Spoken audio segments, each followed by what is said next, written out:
အားလုံးပဲမင်္ဂလာပါခင်ဗျာမြန်မာ Ghost Story Channel ကနေပြန်လည်ကြိုဆိုလိုက်ပါတယ်ကျွန်တော် Channel ကနေအခုတင်ဆက်ပေးမယ့်ဇာတ်လမ်းလေးကတော့စုံထီဥပါသာနှင့်ဖုတ်ကောင်တွေနေတဲ့အိမ်ဆိုတဲ့ဇာတ်လမ်းလေးပဲဖြစ်ပါတယ်ဒီဇာတ်လမ်းလေးကိုမတင်ဆက်ပေးခင်မှာကျွန်တော်ရဲ့ Channel လေးကို Like and Subscribe လုပ်ပေးထားဖို့အတွက်လည်းအားလုံးကိုတောင်းဆိုပါရစေခင်ဗျာဖုတ်ကောင်ဆိုတာတော့ကျုပ်တို့တွေအားလုံးနဲ့တိတ်မစိမ့်ကြဘူးဖြစ်မှာပါဖုတ်ကောင်ဇလန်းတွေအားလုံးလို့ကြားဘူးနားပါတော့ရှိကြတယ်မလားကျုပ်လဲဖုတ်ကောင်အကြောင်းတွေလူကြီးတီမှာပြောတာတွေကိုကြားဘူးထားတယ်ဗျဒါပေမဲ့ကျုပ်ဘွားမှာတခါတော့ဖုတ်ကောင်နေနဲ့ပပင်တိုးခဲ့သေးတယ်ဗျဥပဒါကြီးရှိနေလို့သာမဟုတ်ရင်တော့ကျုပ်ကိုဖုတ်ကောင်စားလို့သိနေပြီဗျကျုပ်ဖေဘက်ကတော်တယ်ဘာကြီးတယောက်လည်းရှိတယ်သူ့နာမည်ကတော့ဘာကြီးတုံလို့ခေါ်တယ်နာမည်နဲ့လက်အောင်လဲရုပ်ကအမြဲတမ်းတုံတုံမှုံမှုံနဲ့နေတတ်တယ်ဗျရှေးလူကြီးတွေနာမည်မှဲ့တာကလည်းအစမ်းပဲမို့လားအဲ့ဒီလိုတုံတုံမှုံမှုံနေတတ်တဲ့သူကြတော့မောင်တုံလို့နာမည်ပေးလိုက်တာပဲပြောလက်စနဲ့ကျုပ်တို့ရွာဘက်ကနာမည်ပေးစမ်းတာလေးပြောပြခြင်းနဲ့ဗျခင်ဗျားတို့စီမှာတော့မသိဘူးဗျကျုပ်တို့ရွာမှာတော့ကိုခွေးတို့မက်ဝက်မတို့ဆိုပြီးတော့နာမည်တွေပေးတတ်ကြတယ်ကျုပ်အဖေတို့နဲ့တဒန်းနဲ့လူကြီးတွေပေါ့ဗျာနာမည်ပြောင်ပေးတာမဟုတ်ဘူးနော်မှတ်ပုံနဲ့နာမည်မှာကိုခွေးလို့ပေးထားတာကျုပ်တို့ကတော့ကိုခွေးလို့ခေါ်ခံရရင်တောင်ရှက်လိုက်တာတော့မပြောနဲ့ဗျမှတ်ပုံတင်တွေကကိုခွေးဆိုတဲ့နာမည်ဆိုရင်ဘလောက်များရှက်လိုက်မလဲဘာကြီးတောင်ကလည်းအမြဲတမ်းမျက်မှောင်ကျုပ်ပြီးနေတတ်တယ်လူကလည်းပုပုနဲ့ဂင်းတိုးအသားမဲမဲနဲ့ကရုံးပြောင်ပြောင်ကြီးတုံထားပြီးတပတ်ကြီးနဲ့သူ့ကရုံးကိုပတ်ထားလိရှိတယ်ဗျဒါပေမဲ့လည်းဘာကြီးတောင်ကအကြည့်အသာစိုးတာစိတ်ရင်းရတော့အင်မတန်ကောင်းတယ်လူကြီးဗျကျုပ်တို့ကိုလည်းသိချစ်ချတာသူတို့လာပြီးဆိုရင်ကျုပ်တို့ကြိုက်ဇီးထညက်တွေအုံထညက်တွေနောက်ပြီးတော့မြေပဲပြစ်တို့နှမ်းယိုတို့အမြဲပါလာတတ်တယ်ဗျဒီတော့လေကျုပ်တို့ကလေးကလေးကသိချစ်ခဲ့ရတယ်ဘာကြီးပေါ့ဗျာကြီးလာတော့လေဘာကြီးတုံနဲ့ကျုပ်နဲ့အတွဲညီပြန်ရောဘာလို့လဲဆိုတော့ကျုပ်ကလည်းစာပေဝါသနာအိုးဘာကြီးတုံကလည်းစာပေဝါသနာအိုးပဲဗျကျုပ်တို့များဘာကြီးတုံတို့အိမ်ကိုတွားလဲပြီးဆိုရင်သူ့အိမ်မှာစာအုပ်တွေပုံထားတာမနေဘူးဗျစာပေကတော့တော်တော်ဝါသနာပါတဲ့လူကြီးဗျစာအုပ်တွေကိုလည်းငှားမဖတ်ဘူးဝဲဖက်ပြီးတော့တိမ့်ထားတာလေဗျကျုပ်ကလည်းစာဖက်ကဝါသနာပါတယ်ကျုပ်တို့တော့တက္ကသိုလ်ဖုံးနိုင်တို့မင်းဆွေတို့တော်ရာဆွေတို့ဆိုတာနာမည်ကြီးတွေပေါ့ကျုပ်တို့လည်းအရန်ကြိုက်ခဲ့တဲ့ဆရာတွေပေါ့ဗျသူတို့ရေးတဲ့စာအုပ်တွေကိုကျုပ်ဖတ်ပြီးဘာကြီးတုံနဲ့အမြဲတမ်းစာကြောင်းပေကြောင်းတွေဆွေးနွေးတယ်ဘာကြီးတုံကစာဖက်များသူပြီးကျုပ်တစ်ခုခုမေးလိုက်တိုင်းသူကအကုန်ဆွေးနွေးနိုင်တယ်ဗျအားရနဲ့လဲစေးပြင်းလက်ကြီးခဲပြီးတော့စာအုပ်တို့ကိုဖတ်နေတော့တာပဲဘာကြီးတုံကအသက်80ကျော်ဆိုပေမဲ့မျက်လုံးကတော့ကောင်းသေးတယ်မျက်မှန်မလို့ဘူးလေဒါပေမဲ့ तू ကစာဖတ်ရင်တော့အလင်းရောင်ကောင်းကောင်းရတဲ့နေရာမှာမှဖတ်တတ်တာဗျဘာကြီးတုံတို့ကကျုပ်တို့အိမ်ကို2နှစ်တစ်ခါ3နှစ်တစ်ခါလောက်လာတတ်တယ်လာရင်လဲတစ်လ9သတင်းနေပြီးမှပြန်လာအိမ်ရဲ့စီးပွားရေးကိုတော့သားသမီးတွေကဦးစီးပြီးလောက်ကင်နေကြပြီလေသူ့ကိုလည်းသူ့သားသမီးတွေကအလုံးမလုံးခိုင်းကြတော့သူတို့လာရတဲ့အကြောင်းကလည်းရှိတယ်လေဘာကြီးတုံတို့ကအညာဆိုပေမဲ့မြေလက်လို့ခေါ်ရမှာပေါ့ထမ်းလုပ်ငန်းတို့ချီတဲ့လုပ်ငန်းတို့ထုံးကားတယ်ဒါနဲ့ပဲသူနဲ့သူ့သမီးအကြီးဆုံးမငယ်နဲ့ကကျုပ်တို့ရွာကိုသူတို့ဒေသထွက်ကုန်တွေကိုတည်လာပြီးတော့လာကြတာပေါ့ဒီရောက်ရင်တော့ရွာထဲမှာသူတို့တည်လာတဲ့စောင်းတို့ချဏောင်တို့နောက်ပြီးတော့ထညက်တို့ကစတာတွေကိုရောင်းချပြီးတော့အိမ်မှာလည်းအေးအေးလူတဲခိုကြတယ်တလောက်လောက်နေရင်တော့ပြန်သွားကြတာပဲဟဲ့မတန်းရေငါတို့လာတယ်ဟဲ့အိမ်ရှိကနေအော်တန်ကြလို့ကြုတ်ကြည့်လိုက်တော့ဘာကြီးတုံတို့ဖြစ်နေတယ်လေဘာကြီးတုံကတော့လွယ်အိတ်အဟောင်းတစ်ခုကိုလွယ်ထားပြီးတော့လက်ထဲမှာလည်းစာအုပ်တွေကိုကျိုးနဲ့စီးပြီးတော့ကင်ထားသေးတယ်မငယ်ကတော့ခေါင်းပေါ်မှာစောင်းထုတ်ကြီးကိုရွက်လာတယ်လေသူ့သမီးငယ်မက်ကြွယ်ကတော့လက်နှစ်ဖက်မှာဆွဲချင်းနှောင်းတွေလက်ဆွဲအိတ်တွေစုံအောင်ဆွဲထားလို့ဗျဘာကြီးတုံကိုမြင်လိုက်တော့ကျုပ်လည်းပျော်သွားတာပေါ့ဗျာဒါနဲ့ပဲသူ့လက်ထဲကစာအုပ်ထုတ်ကြီးကိုပြေးဆွဲလိုက်သေးတယ်ဟာဘာကြီးတုံတို့ပါလားလာပါခြံထဲကိုဝင်ခဲ့လေဗျာခြံတကားဖွင့်ထားရတဲ့နဲ့အဖေကတော့အိမ်ထဲကလန့်អော်တယ်ဗျဒါနဲ့ပဲဘာကြီးတုံတို့လည်းခြံထဲကိုဝင်ခဲ့ကြတာပေါ့ဗျာတဲဒီကောင်လေးကတော့စာပေယူလို့မပြောရဘူးနင်းဘာကြီးစီကစာအုပ်ကိုပြေးသေးတော့တာပဲငါမှလည်းအထုပ်ပိုးတွေနဲ့ငါ့ကိုလည်းကူးသေးပါအောင်ဟဲ့မငယ်ကတော့အိမ်ရှိကိုပြစ်မှာထိုင်လိုက်ပါတယ်ကျုပ်ကတော့ဘာကြီးတုံရဲ့စာအုပ်ထုတ်ကြီးကိုဖြီးတော့တာပဲဗျဟာဒါကတော်တာဆွေဒါကရွှေဦးတောင်းစာအုပ်တွေရတော့ကျုပ်လည်းပျော်နေတာပေါ့ဗျာနောက်တော့အဖေနဲ့အမေနဲ့ရောက်လာပြီးဘာကြီးတုံနှုတ်ဆက်ကြတယ်တခုခုထူးခြားတာကတော့ဘာကြီးတုံရဲ့လယ်ဘင်းကစောင်းနေပြီးလယ်ကုန်းမှာလည်းအယိုးကြီးငေါထွက်နေတယ်ဗျဘာကြီးကြည့်ရတာနေသိမ့်မကောင်းသလိုပဲဘာဖြစ်လို့လဲအေးကွာအသက်ကြီးလာပြီဆိုတော့လေအယိုးကြောတွေဖောက်လာတာပေါ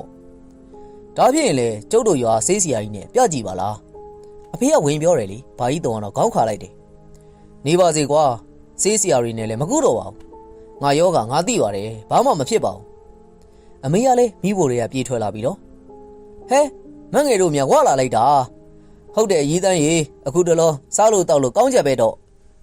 မငယ်ကဘာကြီးတုံရဲ့သမီးအကြီးဆုံးပါအသက်40ကျော်50နာကတ်နေပေမဲ့အပြိုကြီးလုံနေတာပေါ့ဗျာလူကတော့ဝါဝဖိုင်ဖိုင်နဲ့ဖင်ကောက်ကောက်ကြီးဗ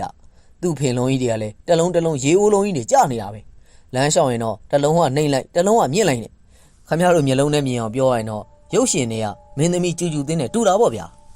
ဘာကြီးတုံရဲ့သမီးလက်ကတော့မက်ရင်နဲ့သူကတော့ကိုပြုံးချိုလို့ခေါ်တဲ့လူနဲ့အိမ်အောင်ကြတယ်ကိုပြုံးချိုကဘာကြီးတုံပိုင်တဲ့လဲတွေကိုဦးစီးပြီးတော့လောက်ကင်နေတာပေါ့အငယ်ဆုံးသမီးကတော့မက်ကြွယ်တယ်ဗ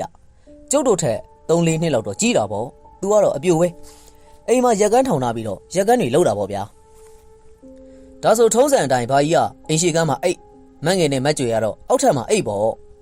့ဘာကြီးတုံကတော့ခေါင်းခါပြန်တယ်ငါအပေါ်ထက်မတက်ချင်ဘူးကွာငါလည်းအောက်ထပ်မှာပဲနေမယ်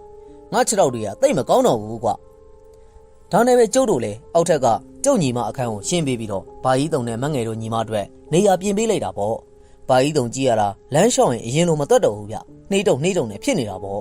ညနေရောက်တော့ရေမိုးချိုးခိုင်းတော့ဘာကြီးတုံကရေမချိုးချင်ဘူးတဲ့လေအေးပေါ့ဗျာအသက်ကြီးတော့လေရေကိုရှောင်တာအကောင်းဆုံးမို့လားဒါနဲ့ပဲညစာစားတော့လေဘာကြီးတုံကထမင်းဟင်းသိမ့်မစားဘူးကျုပ်တို့အတူတူစားတာဆိုတော့ဘာကြီးတုံကထမင်း3-4လုံးလောက်စားပြီးတော့ဘိုက်ဝါပြီဆိုပြီးထထွက်သွားတော့တာပဲမငင်ကတော့စားကြပဲဗျစားတာမှကြွေရည်တုပ်စလုံးကြီးနဲ့ကိုထမင်းနှလုံးချက်လောက်ထည့်ပြီးတော့စားတာဗျကျုပ်တို့ဆိုတော့လေအမျိုးဆိုတော့အားရပါရစားပါစေဆိုပြီးတော့ဟင်းတွေလည်းခက်ထည့်ပေးတာပေါ့ထမင်းတစ်လုံးကိုနဲတာကြီးမဟုတ်ဘူးဗျမငင်စားတာကိုကြည့်ပြီးကျုပ်တို့ဆိုရင်အားရနေတာပေါ့အိမ်ရှင်ဆိုတော့လေဧည့်သည်တွေအားရပါရစားတာမြင်တော့ပျော်တာပေါ့ဗျာမက်ကြွေကတော့ပုံမှန်ပဲတိုးသူဆိုတော့ထမင်းတော့စားနိုင်တယ်ဗျမငယ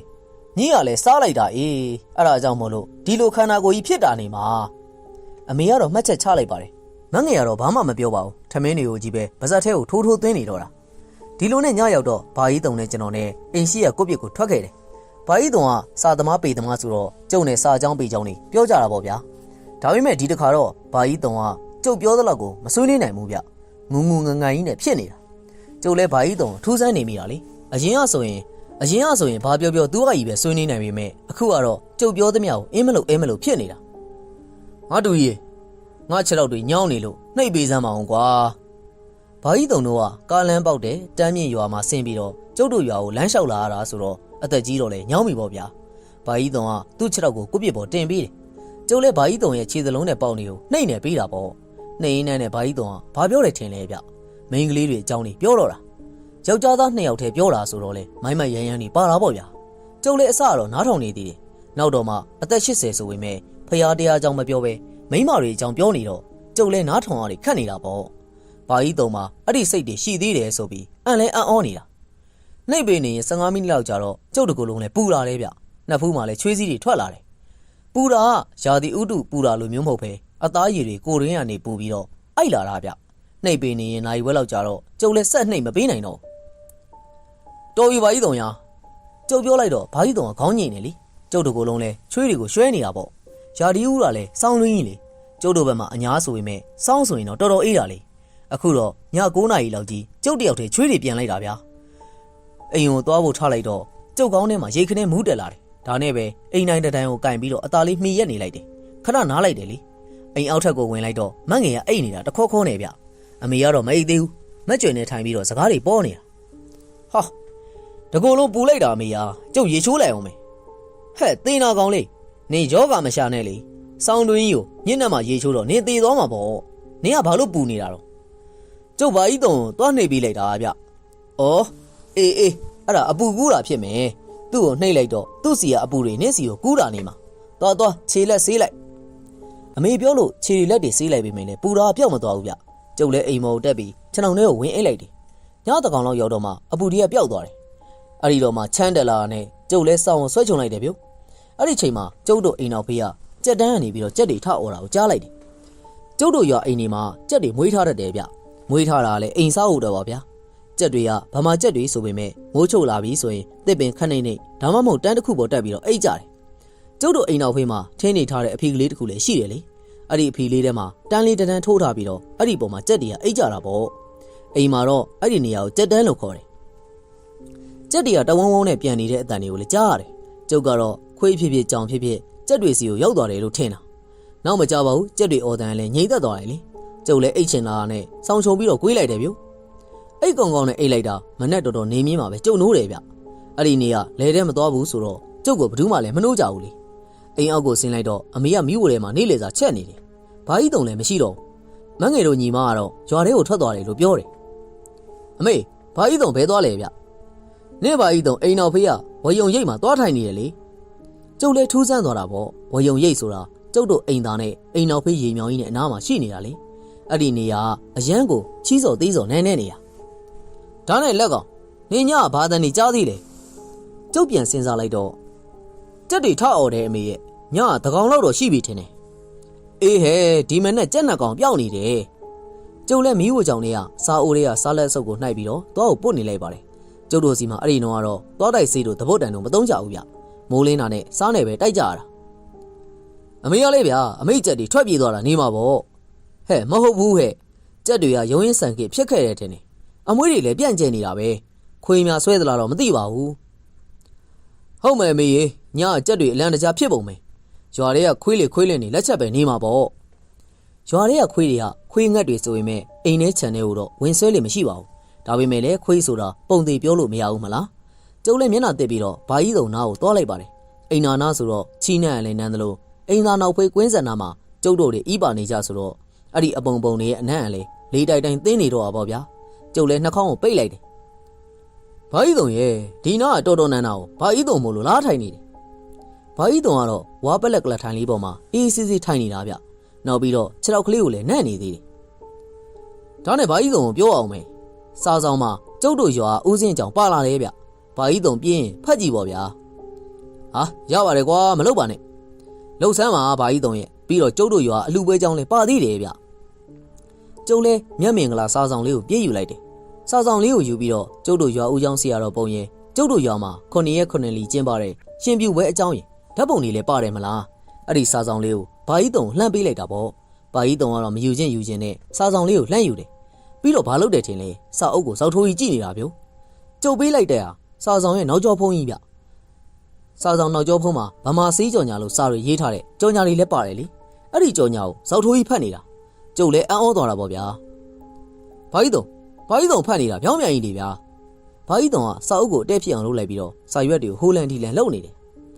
အဲ့ဒါစာမျက်နှာ32မှာပဲဘာကြီးတုံရဲ့ဘာကြီးတုံကစာအုပ်ကိုဟိုလန်ဒီလန်လုပ်နေတာနဲ့ကျုပ်လည်းစိတ်မရှိတော့ပဲဆရာတော်အကြောင်းပါတဲ့စာမျက်နှာကိုလှန်ပေးလိုက်တာပေါ့ဗျာအဲ့ဒီချိန်မှာကျုပ်အမေကကျုပ်ကိုလှမ်းခေါ်တယ်ဟေးအလက်ကလဲတဲ့ဆင်းပြီးတော့ထမင်းသွားပို့လိုက်စမ်းကျုပ်လည်းအမေပေးတဲ့ခံနှောင်းလေးကိုထမ်းပြီးတော့ထွက်ခဲ့တာပေါ့ကျုပ်တို့ခင်တော့စတိကြိုင်နေမရှိသေးဘူးလေကျွေရည်တုတ်ခွက်တွေနဲ့တံပကံတွေခစ်ဆိုတော့ဟင်းတွေကိုတော့ကျွေရည်တုတ်ခွက်ကလေးနဲ့ထည့်ပြီးရင်တော့ထမင်းချက်တဲ့ခံနှောင်းလေးကိုထည့်တံပကံများတွေနဲ့တူတူသွားပို့ရတာမလာ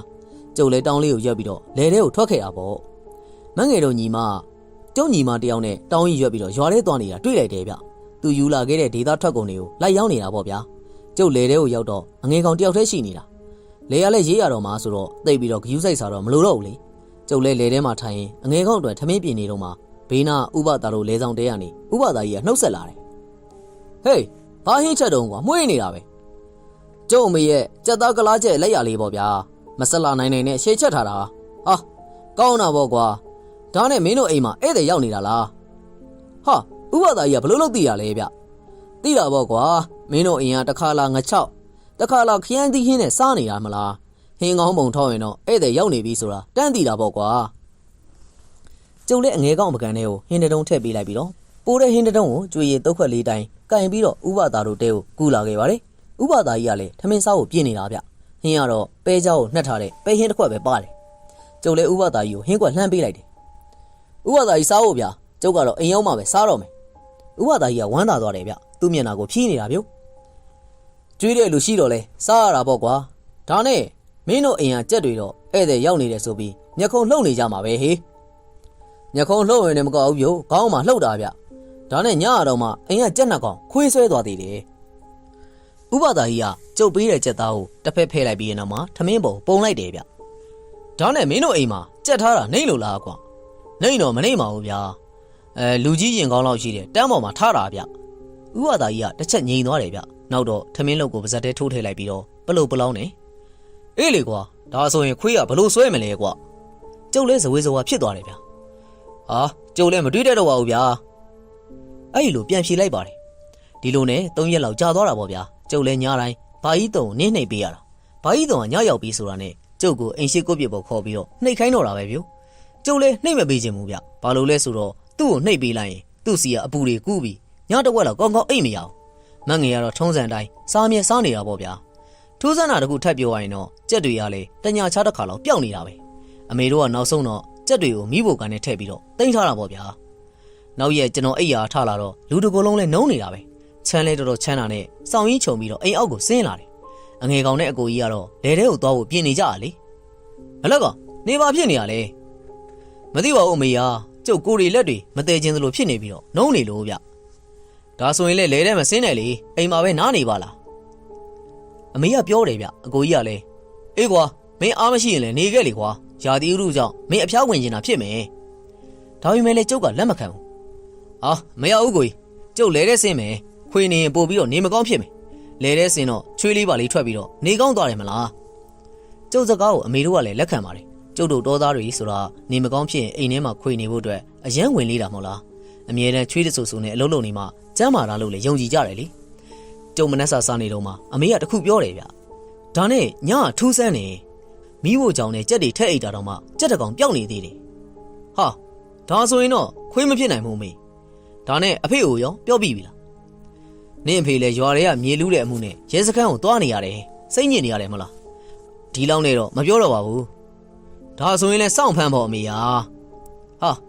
ာဘယ်နေပါမလဲကွာကြက်တွေပျောက်တယ်ဆိုလို့ငါတို့စောင့်သေးတယ်ဒါပေမဲ့စောင့်နေညဆိုရင်ပေါ်မလာဘူးကွာမထင်းနဲ့ညဆိုရင်ပျောက်တာမနေ့ကလည်းမိဖို့တဲ့ထည့်ပြီးအိတ်တာမလားမိဖို့ဆိုတာတကားလုံးပိတ်ထားရင်ခွေးမပြောနဲ့ကြောင်တော့ဝင်လို့မရဘူးလေအကိုကြီးကတော့ထပြောတယ်ဗျကျုပ်လဲခေါင်းညိလိုက်ပါတယ်မနှက်စာပြေထမင်းပူပူနဲ့ဗရာကျော်လေးကိုစားပြီးတော့ကျုပ်တို့ညီကို3ယောက်လဲထဲကိုထွက်လာတာပေါ့လဲထဲရောက်တော့ကျုပ်လဲအလုပ်နည်းနည်းပါးပါးလုပ်သေးတယ်ချွေးထွက်လို့အဖျားမပြောက်တဲ့အပြင်ချွေးတွေဆို့လာပြီးလူကလည်းနှုံးချီလာတယ်ဗျနောက်တော့နေပူပူမှာရက်နေရင်ခေါင်းတွေကလည်းခြာကနေမူးထွက်တော့ပဲပဝင်းကျင်တစ်ခုလုံးရိတ်တိတ်နဲ့ခြားခြားလဲနေတာဗျကျုပ်ခြေထောက်တွေလည်းမခိုင်တော့မူးလဲကျင်လာပြီလေကျုပ်မူးလဲတော့မလို့ဖြစ်သွားတဲ့အချိန်မှာပဲကျုပ်လက်မောင်းကိုလူတယောက်ကလာပြီးတော့ထိမ့်ကင်လိုက်တယ်လာကင်တဲ့သူကိုကြည့်လိုက်တော့ဥပဒါကြီးဖြစ်နေတယ်ဟာမင်းကြည့်ရတာနေမကောင်းတဲ့ပုံပဲလာကွာလေဆောင်တဲထဲမှာနားနေကျုပ်အကိုကြီးနဲ့အငယ်ကောင်လည်းပြေးလာတော့ပေါ့ကျုပ်လည်းအလုံးဆက်မလုပ်တော့ပဲလေဆောင်တဲထဲမှာနားနေလိုက်တယ်လူကလည်းအယမ်းမောပြီးတော့ချွေးတွေကလည်းစီးထွက်နေတာဗျဥပဒါကြီးကကျုပ်ကိုသေချာကြည့်တယ်ဟာဘာဖြစ်တာလဲကွာချွေးတွေလည်းပြန်လို့ညက်တွင်းနေရလဲဟောက်ပတ်နေမင်းနှခမ်းနေလဲဖြူလို့ပါလားဘာဖြစ်မှန်းတော့မသိပါဘူးဥပဒါကြီးရဲ့အေးဒါနဲ့မင်းကငါပြောစရာတခုရှိတယ်ကွာကျုပ်လဲဥပဒါကြီးကိုစိုက်ကြည့်နေမိတာပေါ့အကိုကြီးနဲ့ငယ်ကောင်လဲထိုင်ပြီးတော့ရင်သွေးတောင်နေကြတယ်ဥပဒါကြီးကသူတို့ကိုတစ်ချက်ကြည့်လိုက်တယ်အကိုကြီးကတော့ဥပဒါကြီးနဲ့တိတ်မရောပေမဲ့အငယ်ကောင်ကတော့ဥပဒါနဲ့ခင်းနေမလားဒီလိုကွာမနေ့ကငါလဲတဲ့အပြန်ညနေဆောင်မှာရွာတော်ရှင်နဲ့တွေ့ခဲ့တယ်ဥပဒါကြီးရွာတော်ရှင်နဲ့တွေ့တာကိုကျုပ်တို့ကတော့မထူးဆန်းတော့ဘူးလေနေပါဦးဥပဒါကြီးရဲ့ရွာတော်ရှင်နဲ့ခဏတွေ့နေရတာဆိုတော့သူ့ပုံစံဘယ်လိုမျိုးလဲအသက်ကြီးအဖိုးကြီးတယောက်ပါကွာအဲ့ဒါတော့အရေးမကြီးပါဘူးသူပြောသွားတာကတော့တို့ရွာမတန်မှုတယ်ကွာမတန်မှုဆိုတာဘာကိုပြောရလဲဗျအမိုက်တွေများနေတာပြောတာလားဟာဘယ်ရလားကွာမတန်မှုဆိုတာရွာထဲမှာမကောင်းတဲ့အကောင်တစ်ကောင်ရောက်နေတယ်လို့ပြောချင်တာချမ်းဖမ်းဗျာဘယ်ကမကောင်းတဲ့အကောင်ကရောက်လာမှလဲဥပဒါကြီးဥပဒါကြီးကတော့ခေါင်းငိန်နေဗျငါကတော့မင်းတို့အိမ်လိုပဲထင်နေမင်းတို့အိမ်ကိုဧည့်သည်တွေရောက်နေတယ်မလားကျုပ်စိတ်ထဲထောင်းကနေဖြစ်သွားတယ်ဗျဥပဒါကြီးနဲ့ဘလောက်ပဲခင်ကျုပ်တို့ငငယ်ကလေးကအတူခင်မင်လာတဲ့ဘာကြီးတုံတို့ဆွဆွဲတာဆိုတော့စိတ်တော့စိုးတာပေါ့ဗျာအမျိုးလဲအမျိုးပဲဟိုဟာမဖြစ်နိုင်တာဗျာဘာကြီးတုံတို့ကလူကောင်းနေပါသူတို့ကဘာမကောင်းတာတွေလုပ်ခဲ့လို့လေဥပဒါကြီးအထင်နဲ့တော့မဆွဆွဲပါနဲ့ဗျာဟေ့အောင်မဆွဆွဲဘူးဟေ့မကောင်းမှုဆိုတာမင်းဘာကြီးစိတ်တက်မကောင်းတာကိုဆိုလိုတာမဟုတ်ဘူးကွာ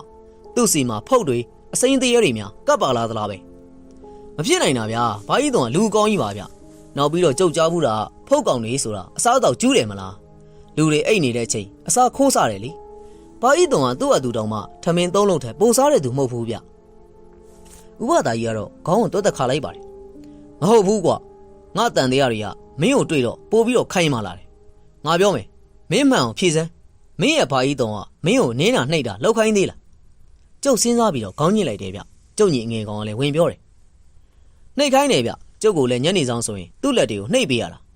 အငယ်ကောင်ပြောတာကြတော့ကျုပ်လည်းမျက်လုံးပြူသွားတယ်ကျုပ်ကိုလည်းညဘက်ဆိုရင်ကိုယ့်ပြစ်မှာထိုင်ပြီးတော့သူ့ခြေထောက်တွေနှိပ်ခိုင်းသေးတယ်ဗျသူ့ကိုနိုင်ဝဲလောက်နှိပ်ပေးပြီးလူကပူလာပြီးတော့ချွေတီတီကြလာတော့တာပဲဗျ အကိုကြီးကလည်းသူ့ကိုအားရင်အားသလိုစကြောဆွဲခိုင်းကြအောင်ပြောပါတယ်ကျုပ်တို့၃ယောက်မစုံဖြစ်တော့ဒီအကြောင်းတွေကိုမပြောပြဘူးလေအခု၃ယောက်စုံမှပြောပြတာမလားဥပဒါကြီးကခေါင်းကိုဖြည်းဖြည်းလေးငိမ့်လိုက်ပြီးတော့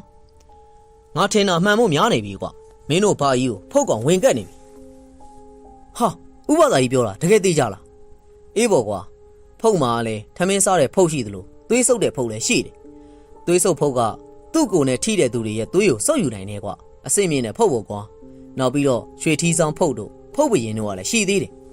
မင်းတို့ဘာကြီးကိုဝင်နေတဲ့ဖုတ်ကငါအထင်သွေးဆုပ်ဖုတ်ပဲကွာသူကမင်းတို့ကိုနှိပ်ခိုင်းပြီးမင်းတို့စီကသွေးတွေကိုစုပ်နေတာပေါ့ကွာမင်းကသူ့ကိုအကြာကြီးနှိပ်ပြီးတော့မင်းသွေးတွေအများကြီးစုပ်ခံရပြီးအခုလိုသွေးအားနည်းနေတာပေါ့ကျုပ်တို့ညီကို၃ယောက်မှယုံတော့မယုံနိုင်ဘူးဗျမင်းတို့မယုံရင်ငါနဲ့လောင်းမယ်လေသူဖုတ်ကောင်မဟုတ်ရင်မင်းတို့တယောက်ကို100စီငါပေးမယ်သူကဖုတ်ကောင်ဆိုရင်တော့မင်းတို့ငါ့ကို100ပေးကွာလောင်းမလားကျုပ်တို့ကယောက်ျားလေးတွေဆိုတော့ဒီလိုအလောင်းစားမျိုးကိုတော့ဘယ်ရှောင်မှမလဲဒါနဲ့ပဲလက်ခံလိုက်တယ်ဥပဒါကြီးကကျုပ်တို့စီကကွန်းရွက်3ရွက်တောင်းတယ်အကိုကြီးကကွန်းစားတတ်တဲ့သူဆိုတော့ကွန်းအင်ကလေးစောင်းထားတယ်ဗျဒါနဲ့ပဲသူ့ကွန်းအင်ကနေကွန်းရွက်3ရွက်ထုတ်ပေးလိုက်တာပေါ့ဥပဒါကြီးကသူ့လက်ဖွားပေါ်ကိုကွန်းရွက်3ရွက်ကိုမှောက်ခုံတင်ပြီးတော့တခုခုမန်းမုံလိုက်ပြီးနောက်ထပ်လက်တစ်ဖက်နဲ့ဖြန်းကနေရိုက်လိုက်တယ်ရော့ကွန်း3ရွက်ကိုယူမင်းတို့အိမ်ကသူဖြတ်သွားတဲ့နေရာမှာဒီကွန်းရွက်တွေကိုချထားစမ်းဖုတ်ကောင်မှန်ရင်သူအဲ့ဒီကွန်းရွက်ကိုမကြော်ရဲဘူးကွာဒါဆိုရင်ကျန်တဲ့2ရွက်ကရောကျန်တဲ့2ရွက်ကိုလည်းတိမ့်ထားကွာသူ့အသားနဲ့အဲ့ဒီကွန်းရွက်ကိုမသိမသာလေးထိကြည့်စမ်းလူစစ်ဆိုရင်တော့ဘာမှမဖြစ်ပေမဲ့ဖုတ်ကောင်ဆိုရင်တော့သူနေနေမှာမဟုတ်ဘူးကွာကျုပ်တို့ညီကို၃ယောက်လည်းတယောက်မျက်နှာတယောက်ကြည့်ပြီးမျက်ခုံးပင့်လိုက်ကြတာပေါ့ဗျာအဲ့ဒီနေရာကျုပ်တို့ညီကို၃ယောက်လေထဲကနေစောစောပြန်ခဲ့ကြတယ်အရင်သိကျင်နေပြီလေအိမ်ရောက်တော့ဥပဒါကြီးပေးတဲ့ကွန်းရွက်တရွက်ကိုမငယ်တို့နေတဲ့အခန်းဝမှာချထားလိုက်တယ်ဗျသူတို့အခန်းထဲကိုဝင်ရင်ဒီနေရာကိုကြော်ရမယ်မလားမငယ်ကအခန်းထဲမှာမှောက်ခုံကြီးအိတ်နေတာဗျခြံထဲကကြည့်လိုက်တော့မက်ကြွယ်ကအိမ်ရှိရေသုံးတဲ့နေရာမှာအဝတ်တွေလျှော်နေတယ်ဒါနဲ့ပဲကျုပ်လဲကွန်းရွက်ကလေးကိုလက်ဝါးထဲအသာထည့်ပြီးတော့လာခဲ့တယ်အကိုကြီးနဲ့အငယ်ကောင်လဲမလန်းမကန်းကနေမယောင်မငယ်လှုပ်ပြီးတော့အကဲခတ်နေကြတယ်ဗျကျုပ်အနောက်ကနေတိတ်တိတ်လေးလမ်းလျှောက်လာတာကိုမက်ကြွယ်ကမြင်သွားတယ်နောက်ပြန်အဝတ်လျှော်နေတာကိုတောင်မြင်သွားသေးတယ်ဗျဒါနဲ့ပဲအကြံထောရတာပေါ့မက်ကြွယ်ဘာလုပ်နေရလဲနင်းဘာကြီးအဝတ်စားတွေလျှော်နေတာဟဲ့ကျုပ်လည်းအကြံရသွားပြီးတော့ကွန်းရွက်ထည့်ထားတဲ့လက်နဲ့မက်ကြွယ်ရဲ့ဇက်ပိုးစက္ကနဲ့ရိုက်ထည့်လိုက်တယ်ဗျမက်ကြွယ်ကတော့တစ်ချက်တုံကနေဖြစ်သွားတယ်ဟဲ့ဘာလုပ်တာလဲအိုးလေချင်းကြီးဗျနဲတဲ့ကောင်ကြီးမဟုတ်ဘူးကျုပ်လည်းလက်ကိုမခွာသေးပဲဖိကတ်ထားလိုက်တယ်မက်ကြွယ်ကဘာမှမဖြစ်ဘူးဗျဟဲ့နင်ချင်းမိရင်လည်းလက်ကိုဖဲလေကျုပ်လည်းလက်ကိုဖဲပြီးကွန်းရွက်ကလေးကိုမသိမသာဖွက်လိုက်တယ်နောက်တော့အကိုကြီးတို့နားကိုထွက်လာခဲ့တယ်ချင်းရိုက်တော့တစ်ချက်တွန့်သွားတယ်ဗျကျန်တာတော့ဘာမှမဖြစ်ဘူးအေးကွာဒါဆိုရင်ဘာကြီးတုံကိုသွားစမ်းကြည့်စမ်းအကိုကြီးနဲ့ငယ်ကောင်ကအိမ်နောက်ဖေးတီလိုက်လာတယ်ဘာကြီးတုံကတော့ထုံးစံတိုင်းအိမ်နောက်ဖေးအိမ်နာနာမှာပေါ့ဗျာအကိုကြီးကထင်းချောင်းကိုယူသလိုလုပ်ပြီးအငယ်ကောင်ကတော့ဒီပြက်စီးလှဲနေတယ်ဘာကြီးတုံကတော့ကျုပ်ပေးထားတဲ့စာအုပ်ကိုဘေးနားချပြီးတော့အိတ်နေတာဗျဘာကြီးတုံကျုံနှိပ်ပေးရအောင်မလားဘာကြီးတုံကနိုးသွားပြီးတော့ခေါင်းငိန်နေဗျကျုပ်လဲခုနကလိုကွန်းရွက်ကိုလက်ထဲထည့်ပြီးတော့ဘာကြီးတုံပေါင်ကိုထိလိုက်တယ်ဆိုရင်ပဲဘာကြီးတုံကထပြီးခုန်တော့တယ်ရှဲကနေအတန်ကြီးလည်းမြည်သွားတာအကျယ်ကြီးပဲဗျအကိုကြီးရောအငယ်ကောင်မှအကုန်တွေးလိုက်ရလို့အံ့ဩနေကြတာပေါ့ဘာကြီးတုံကကျုပ်ကိုမျက်စောင်းထိုးပြီးတော့ဟေ့ရမင်းငါ့ကိုဘာလုပ်လိုက်တာလဲဘာမှမလုပ်ပါဘူးဘာကြီးတုံရဲ့ဘာကြီးတုံကကျုပ်ကိုစားတော့ဝါတော့မလို့ကြည်နေတာဗျကြောက်စရာကြီးကျုပ်လဲဘာကြီးတုံစီကနေပြေးထွက်လာပြီးမိဖို့ကြောင့်လည်းဝင်ခဲ့တယ်မိဖို့လည်းရောက်တော့မှညီကို၃ယောက်တိုင်ပင်ကြတယ်လေအလက်ကောင်မင်းကဥပဒါကြီးကိုသွားခေါ်ကွာငယ်ကောင်မင်းကရွာထဲကအမေကိုသွားခေါ်ငါဘာကြီးတုံကိုဒီမှာစောင့်ကြည့်နေမယ်အဲ့ဒီနေရာအဖေမရှိဘူးဗျရွာမှာဖြစ်တဲ့အမှုမှာအဖေကရွာလူကြီးဆိုတော့တက်သေးအနေနဲ့မြိုင်သားတရားရုံးကိုလိုက်သွားရတာလေမြိုင်သားနဲ့ကမိုင်20လောက်ဝေးတာဗျတရားရုံးချင်းဆိုရင်တရက်လောက်ကြိုသွားရတာအဖေကတော့ရွာမှာရှိမနေဘူးပေါ့ဗျာကျုပ်လည်းအကိုကြီးရဲ့စကားကိုနားထောင်ပြီးအိမ်ကနေထွက်ဖို့အလုံးမှာတော့မန့်ငယ်ကသူတို့အခန်းကနေထွက်လာတယ်ဗျမန့်ငယ်ကလန့်ပြီးတော့ယောက်ျားတိုင်ကြီးနဲ့အော်လိုက်တာဗျကျုပ်တို့လည်းလန့်သွားတာပဲဗျာကျုပ်တို့လည်းတခုခုထူးပြီးဆိုပြီးမိဖို့တွေကပုံပြီးတော့ကြည်နေတယ်မန့်ငယ်ကကြံရမရဖြစ်နေပုံရတယ်ဗျခဏကြာတော့နောက်ထပ်6လောက်တစ်ချောင်းကိုချကြည့်တယ်အခန်းပြင်ထွက်လို့မရဘူးဖြစ်နေတာလေဟဲ့ငယ်မလာစမ်းဒီကိုလာစမ်းကျုပ်ညမကလည်းမန့်ငယ်ခေါ်တဲ့စီကိုတွားလိုက်တယ်မန့်ငယ်ကကွန်းရွက်ကလေးကိုလက်ညှိုးထိုးပြီးတော့ဟဲ့အဲ့ဒီကွန်းရွက်ကလေးကိုကောက်ပြီးဖဲလိုက်စမ်းပါအေးဒါနဲ့ပဲကျုပ်တို့၃ယောက်လည်းမိဖို့တွေကနေထွက်လိုက်တာပေါ့မန့်ငယ်ကတခိုးလူမိဖြစ်သွားပြီးအခန်းထဲကိုပြန်ဝင်သွားတယ်ဗျကျုပ်လည်းအချိန်ဆွဲမနေတော့ပဲဥပဒါကြီးစီကိုတချိုးလည်းပြေးတော့တာဗျအငယ်ကောင်ကတော့အမေစီကိုတွားတယ်အမေကရွာထဲကကုံစုံဆိုင်မှာဈေးသွားဝယ်နေရလေဥပဒါကြီးဟုတ်တယ်ဗျဟုတ်တယ်လေထဲကိုကျုပ်ဘလို့ရောက်သွားမှန်းတော့မသိဘူးဗျကျုပ်6လောက်တွေမြေကြီးနဲ့တောင်ထိရလာတော့မသိဘူးဥပဒါကြီးစီရောက်တော့ကျုပ်ကအမောဆုံနေပြီဗျဟုတ် ဟုတ်တယ်ဥပဒါကြီးရဲ့ဖုတ်ကောင်ဥပဒါကြီးကငေါက်ခနဲ့ထထိုင်လိုက်ပါတယ်မင်းတို့ဘာကြီးမလားဘာကြီးတင်ဘဲကမလဲဗျာသူသမီးကြီးမငယ်ရပါကျုပ်တို့ချထားတဲ့ကွန်းရွက်ကိုမကြော်ရဲဘူးဗျဟာအဲ့မှာရဲ့ကွာဒါကြောင့်ရွာမတတ်ဘူးလို့ပြောနေတာနေမှာမင်းတို့အချိန်မီသိတာကံကောင်းလို့ကွာမဟုတ်ရင်အဲ့ဒီဖုတ်ကောင်နေတာအိမ်မှာဆက်နေမယ်ဆိုရင်မင်းတို့ဒုက္ခရောက်နေတယ်ဥပဒါကြီးကရွာထဲကိုပြေးတော့တာပဲဗျကျုပ်လည်းသူ့နောက်ကနေတခါတည်းလိုက်ခဲ့ရတယ်မကြပါဘူးကျုပ်တို့လည်းခြံထဲကိုရောက်လာကြတယ်ဖုတ်ကောင်တွေကဟန်ဆောင်ကောင်းနေဗျဘာမှမသိသလိုပဲဘာကြီးတုံကအိမ်နောက်ဖေးမှာအိတ်နေတယ်မငယ်ရတော့အိတ်ခမ်းထဲမှာပြန်အောင်နေတာပေါ့ဥပဒါကြီးကအိမ်ခမ်းထဲကိုဝင်လိုက်တော့ကျုပ်နဲ့အကိုကြီးလည်းအခန်းထဲကိုလိုက်ဝင်တာပေါ့အငယ်ကောင်နဲ့အမေကလည်းရောက်ပုံမပေါ်သေးဘူးအဲ့ဒီမှာပဲမငယ်ရထပြီးတော့အော်တော့တာပဲလုံးကြပါအောင်ရှင်ကျမကိုမတော်မရကြံနေပါတယ်ရှင်ဥပဒါကြီးကစိတ်ဆိုးနေတယ်ဗျအမြဲတမ်းရီပြုံနေတတ်တဲ့ဥပဒါကြီးကအခုတော့မျက်မှောင်ကြီးကျုပ်ထားတယ်ဟဲ့ဖုတ်ကောင်ကိုလီကူမာတွေမလုပ်နဲ့လာစမ်းဥပဒါမငယ်ရဲ့ခေါင်းကိုသူ့လက်ချောင်းနေနဲ့အုပ်ပြီးတော့ကင်လိုက်တယ်ဆိုရင်ပဲမငယ်တကောလုံးတဆက်ဆက်တုံလာတယ်ဗျနောက်တော့ယောက်ျားတန်ဝမ်းကောင်းတန်ကြီးနဲ့អော်ပြီးတော့ပြေးတော့ကိုကြီးပြေးတော့အဲ့ဒီလိုអော်ပြီးတာနဲ့တစ်ချက်နှစ်ချက်ခက်ကြမ်းကြမ်းတုံသွားပြီးတော့အရှိကိုမှောက်ရည်ကြီးလဲကျသွားတာကျုံညမအငယ်လေးကမျက်လုံးကိုပြုတ်ပြီးတော့ကြည့်နေတာဗျမင်းတို့ဘာကြီးရောအိမ်တော်ဖေးမှာထိုင်နေတယ်ကျုပ်တို့အခန်းထဲကထွက်မလို့လုံနေတော့အိမ်ဘေးကပြေးတဲ့အတန်ကိုကြားလိုက်ရတယ်ကျုပ်တို့အမြန်ထွက်ကြည့်လိုက်တော့ခြံတကားကနေထွက်ပြေးသွားတဲ့ဘာကြီးတုံကိုမြင်လိုက်ရတယ်ဘာကြီးတုံကပြေးတာမြင်လိုက်တာဗျလှစ်ခနဲပဲအသက်80ကျော်ပုံမှန်လူဆိုရင်ဒါတော့ပြေးနိုင်မှာမလားဖုတ်ကောင်ကြီးကလည်းပြေးတာမြင်တာဗျမျက်စိတည်းမြင်အောင်ပြောရရင်တော့အပြေးသမားတွေပြေးသလိုမျိုးလွှာကနေပြေးတာဗျပြေးနေနဲ့ခြံဝမှာသူ့စီးထားတဲ့ရာဘာဖက်ကြီးကကျွတ်ကြခဲ့တယ်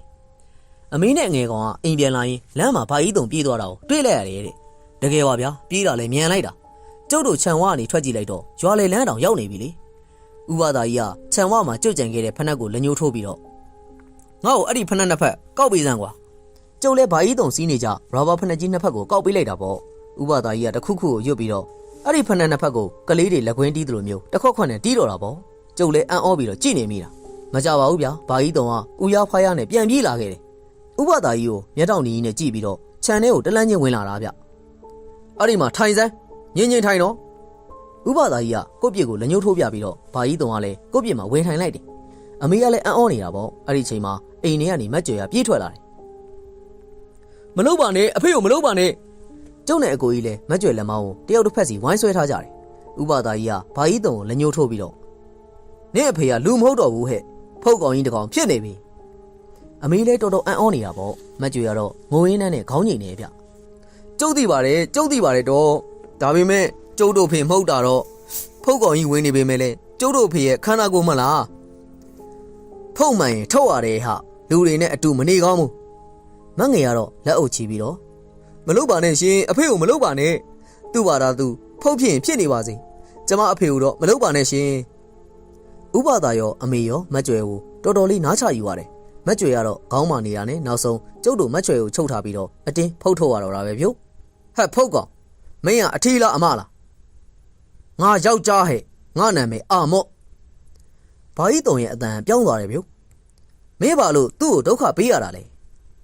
ကျုပ်ဘာမှမလုပ်ပါဘူးဒီဖိုးကြီးကသူ့ဘာသာသူသေတာကျုပ်တို့ညီကိုနေတဲ့အပင်နားမှာကားမောက်ပြီးတော့စက်ကြိုးသေးသွားတာဒါနဲ့ကျုပ်လည်းသူ့ကိုယ်တွေကိုဝင်ပူးနေလိုက်တာဒါဆိုဟိုကမင်းရဲ့ညီလားဥပဒါအိမ်ကိုလက်ညှိုးထိုးပြပါတယ်သူကတော့မငယ်ကိုပြောချင်တာပဲဖြစ်ပါတယ်ဘာကြီးတုံကတော့ခေါင်းငိန်ဟုတ်တယ်ကျုပ်ညီကကျုပ်နောက်ကနေလိုက်လာတာတရက်တော့အဲ့ဒီကောင်မအိမ်နာကနေအစင်းကျုပ်ကစောင့်တုံလိုက်လို့လန့်သွားပြီးလဲကျသွားတဲ့အချိန်မှာကျုပ်ညီကဝင်နေလိုက်တာပဲတော်မရိုင်းနေကောင်တွေကွာပြောစမ်းမင်းတို့တွေကဘဲမနေရလဲကျုပ်တို့ညီကိုကသူတို့နေတဲ့ရွာနာတစ်ပင်ကြီးမှာနေရပါကျုပ်တို့ကဟိုးတစ်ချိန်ကအင်္ဂလိပ်ခေတ်ကလဲကူလီတွေဓာမြတွေကကျုပ်တို့အဲ့ဒီအပင်အောက်မှာတတ်ခဲ့တာနေကျုပ်တို့ညီကိုအခုချိန်ထိအဲ့ဒီအပင်ကြီးမှာနေရတာကောင်းပြီလေမင်းတို့ငါမနှိမ့်ဆက်ချင်ဘူးဒီတော့မင်းတို့ဘာသာထွက်သွားတော့နောက်ဘယ်တော့မှဒီကိုပြန်မလာနဲ့မထွက်ဘူးဒါငါဒီမှာပဲနေမယ်ဥပဒါအန်ကြိတ်လိုက်ပြီးတော့